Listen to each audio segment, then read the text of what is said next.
from being bullied to being a bully. So, and he also told me that it actually changed him. Being bullied really, really changed him. So, would you tell me, I mean, how did that change? Actually, it's tragic comic that I'm known as a bully right now because I hate bullying. I'm very against it. Being bullied kind of shaped my personality and has left a permanent mark in my psyche. In schools and all, in colleges we have banned ragging and all that. Well, good or bad. But bullying is not something that we address as an education system. And it is a reality. I don't know how many guys out here have faced bullying. Girls also face bullying, probably of different kinds. I had to face it a lot. Rajiv and I were twins. Firstly, we attracted everybody's attention. And we were very skinny, very short, and very timid. So guys used to come slap us around and it just robbed us of our dignity on a daily basis. And I think that has affected me in many ways. One of them being that I have a heightened sense of sympathy and empathy towards those who are bullied or those who suffer at the hands of ignorant, thoughtless people. Yeah, and whenever my outbursts have happened on television, it has been against somebody who I see as a bully, either against women, either against a particular religion, either against a particular class of people or community. These guys are intolerant. They are not willing to give that kind of dignity and respect to a person because that person belongs to a certain gender, a certain religion, a certain community, a certain caste. And for me, that's a bully mentality. And for me, I am not bully. I'm not a bully right now, but I'm taking on the bully. I'm taking him on. And in the process, I come across as a screaming, abusing idiot. I know, but it's deeply satisfying. You should try it sometime. Well, you've said in the book as well that the only way to treat a bully is to wear your pants. You don't believe in putting your other cheek ahead and saying, "Isko bhi maro." Well, it's not the mantra, and anybody who reads the book, the solutions that I have given, please don't take them literally. Don't apply it without applying it through your brain because it worked for me. It could really get you hurt also. I just realized that bullying is not about. I never threatened the guys. There was no reason these guys should be threatened by me, but then why were they hitting me? Then I realized that is exactly why. If I was to pose a level of threat to them, they would back off. They would be very wary of me. So I decided to go about that in the regular ways. Hang out with a bunch of people who are as frustrated as I am. You mess with one guy, 3 guys come at you, stuff like that. So people backed off. Do that if you're getting bullied, but carefully. Don't blame me if you get hurt.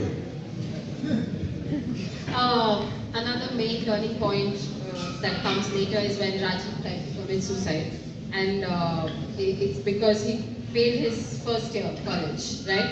And so that also, I think that's one main turning point in your life because you said that's where you get your WTF attitude. How does it matter? So would you say education and the system actually does not matter? Would you put it out there and say no, it does not matter at all?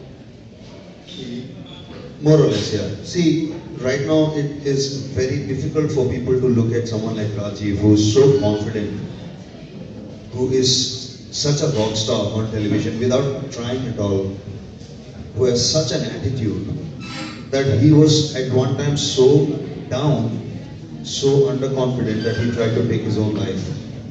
He failed the first year of college and attempted to slit his wrist. And that changed my life. And I really believe that this is another issue that our education system is just not addressing.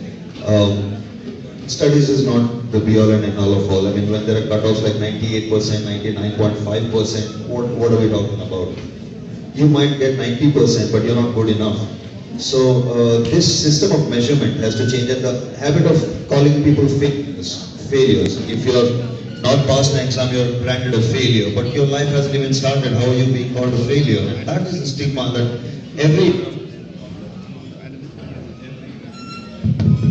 every year after when the results come out, so many kids in India commit suicide.